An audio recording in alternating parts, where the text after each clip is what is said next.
My name is Nancy. I have a 7 years older brother named Keith. Ever since he was a child, he excelled academically. His performance was top-notch from an early age, and he graduated from prestigious high school and university. Naturally, our parents were very proud of him and often spoke about how Keith is so amazing. Perhaps due to this environment, his personality became warped as he grew up. Always being expected to excel and constantly praised may have caused him to overestimate himself. Upon graduating from university and finding a new job, he decided to leave our family home. When he left, he sarcastically remarked, "I can't bear such a mundane life in this house anymore," with a wry smile. I'll never forget the look on our parents' faces at that moment. With a look that couldn't hide their surprise and a hint of sadness, they said, "In the past, Keith was always cheerful and cherished us." Honestly, I was angry then. I never stood out like my brother in studies or sports, and the high school I attended wasn't super prestigious, but I valued the bond and love of our family. Both my brother and I owe our lives to our parents' support. I wished he felt that too. During my high school years, I realized daily how precious the warmth and love of a family are. Strangely, my brother didn't seem to feel that love. Our parents had watched over us siblings for a long time, pouring endless love onto us. Yet, my brother seemed to see them as ordinary people, and that weighed on my heart. As a child, my brother was like a hero to me. Seeing him handle everything perfectly made me want to be like him. He used to care about me, play with me, and help me study. However, he changed. By the time I was about to graduate high school, he began to say things like, "Do you really need higher education? And you're wasting your time on such things." Whenever our parents confronted him about his attitude, he retorted, "I became this way because of you." I cried then, but my parents hugged me and said, "Nancy, you've grown into a truly kind-hearted person." Encouraged by their kindness, I managed to get into a national university and secured a job at my dream company. Since my mother had given birth to me relatively late in life, by the time I started working, my parents were almost 60. By then, my brother was already married, but oddly enough, neither my parents nor I had met his wife. My parents had brought up the idea of inviting him home several times, but he always hesitated, saying, "It's a bit of a consideration to introduce her to our family," and avoided bringing his wife to our house. About half a year has passed since I started my life as a new member of the workforce. Just when I thought I was gradually getting accustomed to my job, an unexpected event occurred. During work hours, when I usually wouldn't receive personal calls, my cell phone displayed an incoming call from my mother. Normally, my mother knows I'm at work, so she wouldn't call. I stepped outside and discreetly answered the phone. My mother's voice was softer than usual. "Hey, are you okay? Are you busy right now?" "No, I'm okay." "What happened?" "The thing is, your father suddenly fell ill." I felt a weight on my chest at those words. I immediately informed my supervisor about the situation, ran to the station to catch a taxi, and hurried to the hospital my mother had told me about. Along the way, I repeatedly hoped and prayed in my mind, wondering how my father was and hoping that he was all right, as I headed to the hospital. When I entered the waiting room, my mother, tears streaming down her face, greeted me. "What happened, Mom?" I sat next to my mother, filled with worry. How did my father, who was fine in the morning, suddenly end up in this condition? Unable to process that question, words poured out of my mouth one after another. After a pause, she quietly said, "Your father has been diagnosed with cancer." Hearing this, I felt as if time had stopped. Why? My surprise and anxiety from deep within spilled out in my voice. My mother took a deep breath and began to speak with sadness. "It's stage 4. The cancer has spread to the bile duct, and they said it's hard to remove it all." After that, my mother couldn't stop her tears, and I choked on my words multiple times as I listened. "So, what treatment will be done next?" I asked my mother, seeking hope. She nodded somberly after a short pause.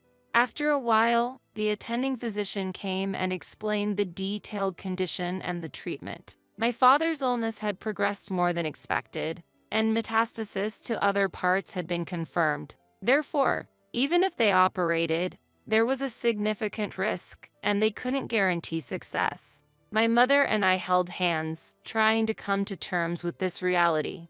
The doctor's words were matter of fact, making us acutely aware of the harsh reality we faced. Specifically, you can either continue with chemotherapy or choose support in a palliative care ward. Both are crucial choices, so we'd like the family to discuss and decide together.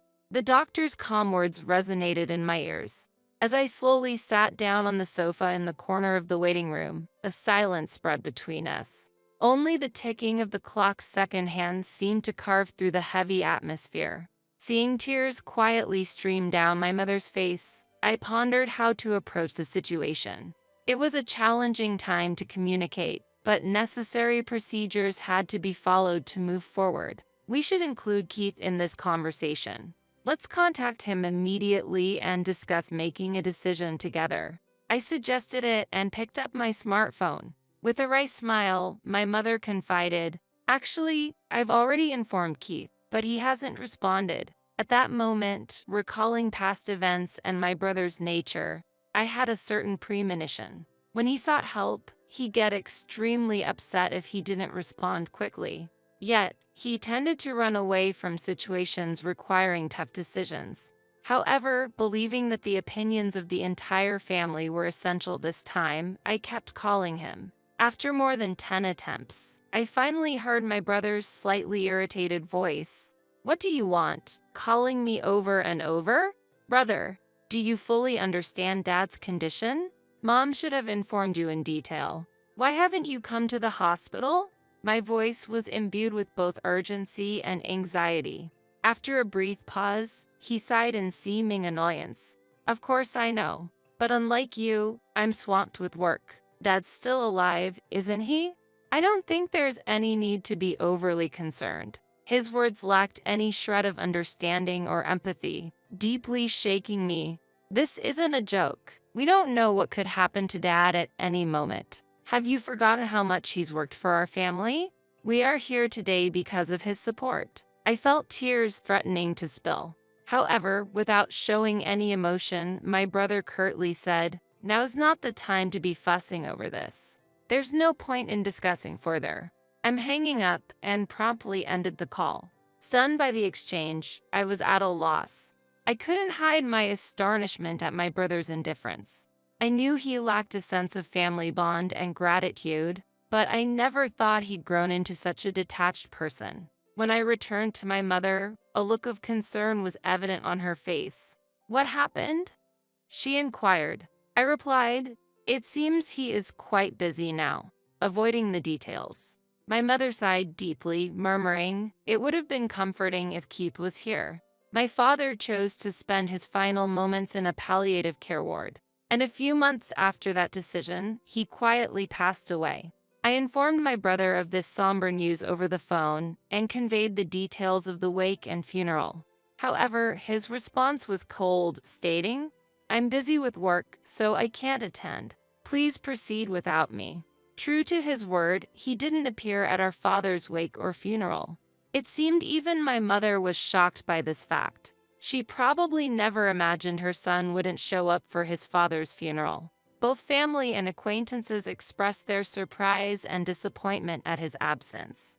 After the funeral, when a moment of quiet settled amongst the family, my mother exhaled deeply, muttering to herself, "He really didn't come."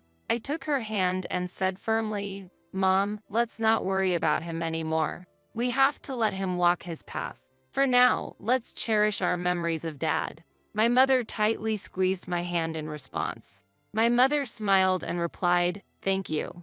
Unbelievably, the next day, my older brother suddenly appeared at the apartment where we live. When I opened the door, his expression was different from usual, filled with an urgent restlessness. Stepping inside, he demanded without any greeting, "Where is the inheritance father left behind?" Shocked by his demand, I emotionally retorted, "Seriously?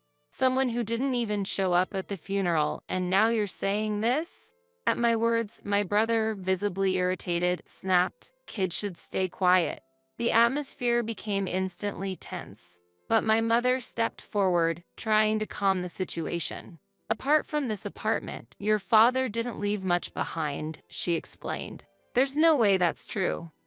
My brother retorted, barely concealing his anger. Remaining calm, my mother placed my father's passbook on the table for my brother to see. Flipping through it, it became clear that all the savings our father had were transferred to a different account. "What is this all about?" my brother exclaimed in surprise. Mother replied gently, "Your father had instructed you to move all the money to my account earlier. Also, this apartment's name has been changed, and now it's in my name." My brother, taken aback, was at a loss for words. He merely clicked his tongue in frustration and left. As we watched his departing figure, we were once again filled with admiration and gratitude for our father's foresight and his plan to protect the family. A few months later, my mother suddenly fell ill and was immediately taken to the hospital. It was completely unexpected, and the family was filled with shock and concern. The diagnosis revealed that she had pneumonia, and it was in a more advanced stage than we thought. I remembered her coughing slightly recently. When she had seen a doctor at a small clinic before, she had been diagnosed with a minor cold. We felt relieved at that diagnosis and didn't worry further. However, detailed examinations at a major hospital revealed her condition was much more severe than we thought, and she had only about 3 months to live. Hearing this, I was at a loss for words. I couldn't believe it, especially when she seemed so healthy. As expected, or perhaps tragically, just a few days after the 3-month mark, my mother quietly passed away. The space without her was filled with an indescribable stillness and sorrow. Why didn't I notice sooner? Why didn't I take her to a bigger hospital immediately? Filled with guilt and grief, I shed tears countless times. Even after hearing about my mother's passing, there was no sign of my brother coming to our house. My aunt, my mother's sister, and I handled the arrangements for the wake and the funeral. Understandably, it was a significant shock for my aunt that my brother didn't appear at our mother's last rites, just as he hadn't for our father's. Although my aunt was extremely outraged, I felt that expecting anything or saying anything to my brother was meaningless after recalling his past actions. However, a few days after the funeral, as my aunt and I were sorting out the heirlooms, my brother appeared again, accompanied by his wife, whom we were meeting for the first time. "Where's Mom's inheritance? She must have left something, right?" From the get-go, that's what my brother brought up. I was both shocked and dumbfounded. My aunt, equally stunned, stared at him in disbelief. And the most astonishing thing was that beside my brother stood his wife, my new sister-in-law, who neither met our eyes nor greeted us. She just stood silently next to my brother. Even more shocking was that my brother did not even visit our mother's grave. "Brother, please, at least pay your respects to our parents. At the very least, visit Mom's grave," I said calmly. With a sneering laugh, my brother responded, "Does that even mean anything?" He then quickly followed with, "By the way, how much of Mom's inheritance is left?" At that moment, my aunt's expression changed drastically. In a voice filled with anger, contrasting with her usual warmth, she sternly admonished, "Keith, how can you think of such things at a time like this? Nancy is managing the funeral on behalf of both of you, putting in all her effort. Shouldn't you act with a bit of gratitude, thinking of your parents?" However, my brother completely ignored our aunt's anger, responding dismissively, "Auntie, it's none of your business. Don't interfere." Suddenly, with the demands made by my brother and sister-in-law, the atmosphere in the room became cold and tense. From behind my brother, my smiling sister-in-law said, "Of course. I remember your name, Nancy. Do you plan to keep all of your mother's inheritance for yourself?" "Sorry, but we can't allow that.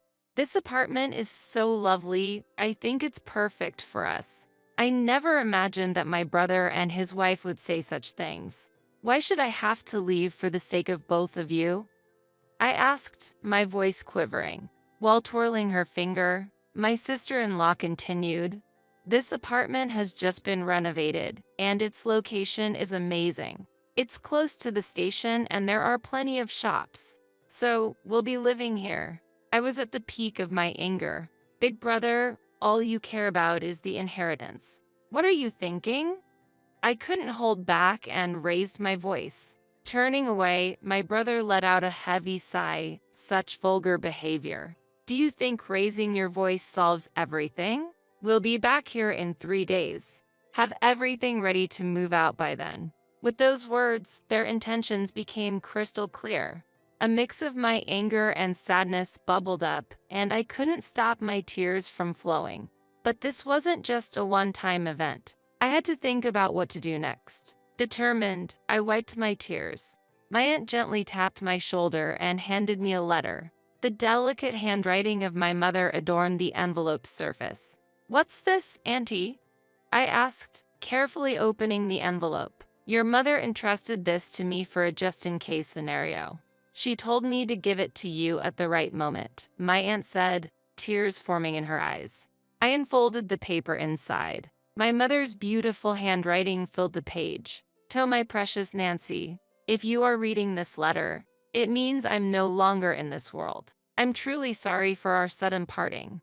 I felt warmth in the back of my eyes, tears beginning to flow. "You might have Keith visit the house concerning the inheritance. But don't worry. Everything that your father handed down to me is now yours." I was at a loss for words. I had no idea my mother had thought this far ahead and prepared everything in advance. "I'm sorry for suddenly leaving you alone, but I'm at peace, because I've seen how much you've grown into a wonderful person. While learning is essential, it's not everything. The kindness and compassion you learn through your interactions with people is what I believe holds the most value. Your father and I were genuinely happy to see you grow up with such a warm heart until our last days. And words can't express just how proud we are of you. I truly want to express my heartfelt gratitude. Thank you." Overwhelmed, I read on, deeply moved. "Mom." The words before me blurred with my tears, but I was determined to take in every sentiment my mother had conveyed and continued reading. "Actually, after your father passed away, following his wishes, I secretly changed the apartment's ownership to your name. I'm sorry for using your seal without permission, but it was both your father's and my wish. Please don't be angry. Life has its ups and downs. Even when things get tough, we want you to persevere and live your life fully. So, stay strong and find your happiness." The letter ended there. Tears streamed down my face, wetting the paper. My aunt, standing next to me, pressed her eyes and shed tears alongside me. "My sister truly cared about you. In her heart, you were a treasure," my aunt said gently, holding my hand. From the envelope, a bankbook in my name emerged. It seemed like something my mother must have secretly made in the past. To my surprise, when I opened the bankbook, a substantial amount was recorded. I felt that this was probably the inheritance from my father that my mother had saved for me. A few days later, my brother and his wife showed up at the house. Without even knocking on the door, they entered as if it was their own home. "It's time for you to leave, just as promised, right?" my brother sarcastically said. As I stood still, my sister-in-law became irritated. "Isn't it your duty to leave quickly?" she said, almost as a command. For a moment, I felt overwhelmed by the atmosphere, but I took a deep breath, looked them straight in the eyes, and said calmly, "Actually, this house is now under my name." With that statement, the room's atmosphere became tense. My brother and his wife looked at each other, exclaiming, "What? What kind of joke is this? I am the eldest son. I should inherit the house, right?" my brother said, clearly shaken. Beside him, my sister-in-law stared at me, saying, "This is the first I've heard of this." However, I had decided to state the facts. The house and the inheritance are all managed under my name. So, there's nothing to divide. My brother frowned, then handed over half of that inheritance to us. But this money was left for my future and to ensure that I take care of the house. You always looked down on me, and now you're asking for money. What changed? I questioned. His face turned red. Surprisingly, my sister-in-law exclaimed, "Wait, what is this? This isn't what we were expecting." From what I gathered, my brother recently faced significant trouble at his job and was subsequently fired. Not only that, but he and his wife were moving from one day job to another, seemingly in a tight spot financially. They probably had high hopes for my mother's inheritance and the house. But with my revelation, their expectations were shattered and they began bickering, placing blame on one another. Watching their childish dispute, I thought, what can possibly be gained from all this? To them, I said calmly, "This is my house now. If you make any unnecessary fuss, I'll call the police." Trembling with anger, they reluctantly accepted my words and left. Since then, I've had no contact with them. I deliberately deleted all their contact details and began a new life in this apartment. This apartment is my treasure, filled with memories of my father and mother. Now, I have a loving partner by my side. We plan to build a new family in this apartment. He respects my decision and proposed that we take the first step of our new life here. Our future is bright, and I want to pass on the warm love my parents gave me to the children we will have in the future. My name is Lindsay. I'm a 29-year-old company employee, and this year means I'm getting older still. I met Jake, a year older than me, through friends, and we decided to marry 6 months after we started dating. Jake, who made a name for himself in tennis during his student days, is an active person who continues to play tennis even now. As I was in the tennis club during my student days, we immediately found common ground together. Once we started dating, we would often play tennis together on the weekends. One day, after our date, Jake proposed to me and we decided to get married. It's been almost 3 years since we got married. We don't have children, but we bought an apartment after getting married and have been living together ever since. Both of us work, and while we aren't struggling financially, we can't say that we're wealthy either. We're living a happy life. However, something happened between us that shattered my peaceful days. One day, Jake suddenly asked me to come to his parents' house. Surprised, I hurried there to find Jake, his parents, and an unknown woman waiting for me. As I struggled to understand the situation, Jake suddenly knelt down and said, "Lindsay, I'm truly sorry. The truth is, I've been involved with this woman here, Olivia. Last week, we found out that Olivia is pregnant. I feel responsible for her and the baby. So I think it's better that we separate. I'm sorry, but I want a divorce." Jake shocked me with this revelation. Exposed to his infidelity, the pregnancy, and faced with his demands for divorce, I was stunned. That was when my mother-in-law spoke to me. "Lindsay, please forgive Jake. Yes, he cheated, but the problem lies with you too. You and Jake weren't really a good match from the beginning. So, I'm sorry, but please forget about him." And my father-in-law added, "Olivia's father is an executive at a major company. A man in a totally different position from someone like your poor father. I think you know who's more suitable for our son." I couldn't believe it. Jake's father belittled not only me, but also my father too. Normally, parents would put the blame on their son for cheating, but Jake's parents didn't seem to think that way. Instead, they seemed to think it was natural for us to divorce, and that their son had done nothing wrong. I took the divorce papers and said, "I understand what you all want to say. Being with people who have such warped thoughts might affect me too. I'm shocked at how you make it seem like I'm the villain despite Jake's infidelity. Don't worry, I'll file these divorce papers myself. I'll leave the rest to a lawyer." And with that, I quickly left the scene. As I left, my father-in-law mockingly said, "A poor person hiring a lawyer? What a waste of time and money, when she doesn't even have any. She shouldn't bite off more than she can chew." Ha ha ha. Ignoring him, I left his parents' house and immediately went to City Hall to file the divorce papers. At least I was able to end my marriage with Jake. The next day, surprisingly, Jake and Olivia came to my apartment. Seeing me, Jake said, "Oh, you're still here? You haven't even packed your things. You're taking your time, aren't you? Hearing this, Olivia also looked at me curiously. I was furious at Jake's words. What are you talking about? You're the one who should be taking it slow. This is my house, so you should be the one to leave. The movers are coming soon to take all your belongings to your parents' house. If there's anything you don't want them to touch, you should take it now, I retorted. Hearing this, Jake suddenly panicked. What? This is my house. The ownership should be in my name, he exclaimed. I was dumbfounded. After all, this apartment was bought in my name.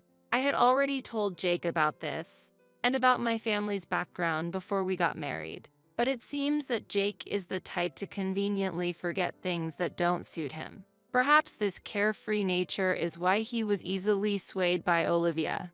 I showed the deed to the apartment and my name was clearly written on it. Jake's face quickly changed upon seeing it. Meanwhile, Olivia's face began to cloud over with anger. Jake, what is this all about? This is completely different from what you told me before. Were you deceiving me? Olivia began to confront him. This is strange. What's happening? Jake responded in confusion. That's not an answer. Explain yourself. Olivia pressed on. First, this is my house, so please take your argument outside. And just so you know, Jake has various debts. So if you're planning to marry him, be prepared for that burden. I calmly stated the facts to Olivia. Hearing this, Olivia seemed about to say something, but I didn't care and kicked both of them out of the room, slamming the door behind them. After a while, I could hear them arguing outside the door, but it eventually quieted down. About an hour later, the movers finally arrived and took all of Jake's belongings to his parents' house. The room was now clean, and I was relaxing in the newly organized space. But it was short-lived. Suddenly, the intercom rang repeatedly. I cautiously opened the door with the chain lock still on, and my mother-in-law was standing there. Hello, is there something you need? Lindsay, why did you keep such an important thing a secret? What are you talking about? I can't believe it, but Jake just told me that this apartment is in your name and that your parents are the owners of that famous restaurant chain. It seemed Jake finally remembered my family's circumstances. What about it? If I had known, I would never have let this divorce happen. A daughter from such a wealthy family.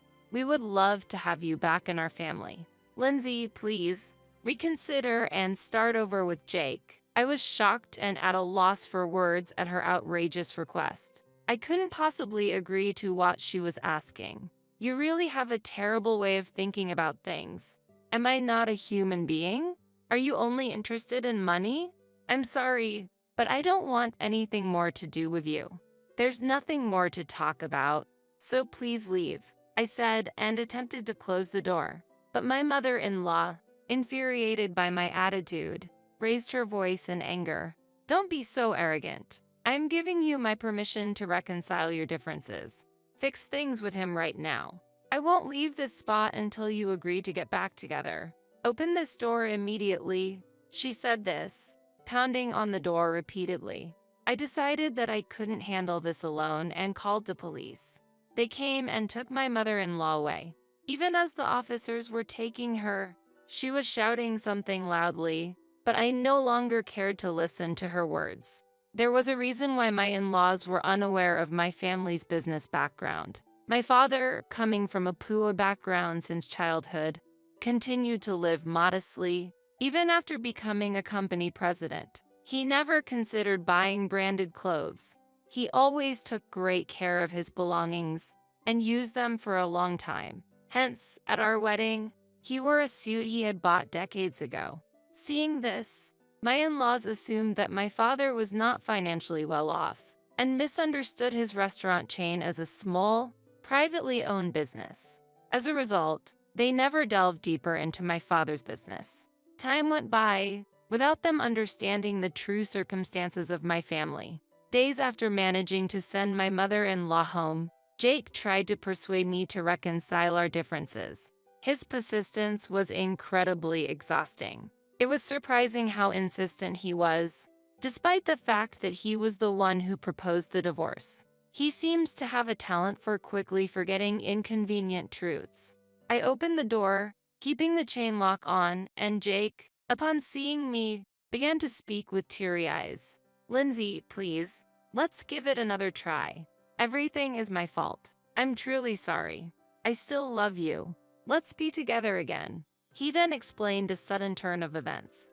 Olivia had apparently approached Jake aiming to get his house, pretending to be pregnant to sway him. However, once she learned about Jake's considerable debts, she gave up and fled, and now Jake was coming to me to seek reconciliation. Huh? What are you saying? I don't know anything about that. How can you say that? After you cheated and brought up divorce, now that she's left you, you want to get back together? There's no limit to your audacity. I have no intention of getting back together with you.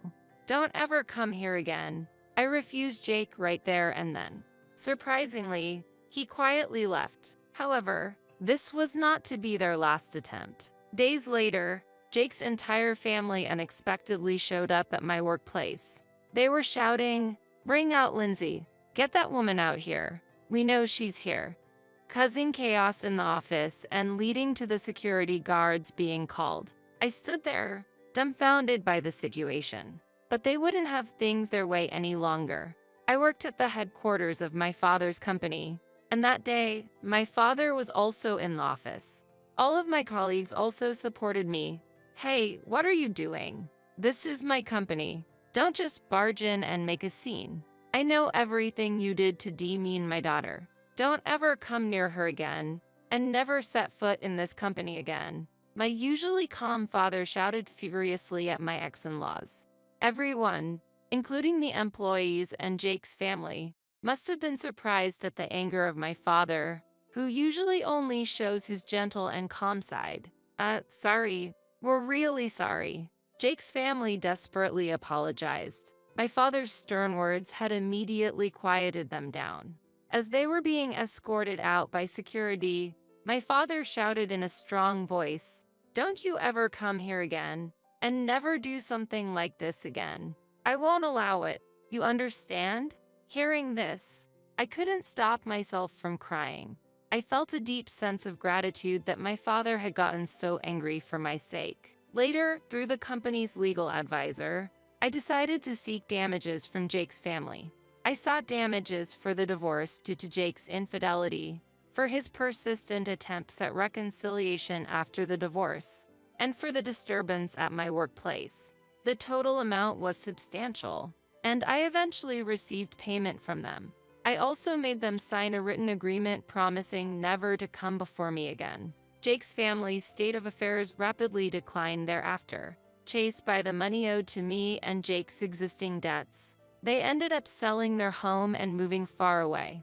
In town, the story spread that Jake had committed adultery, divorced his wife, and after being abandoned by his mistress, attempted to reconcile.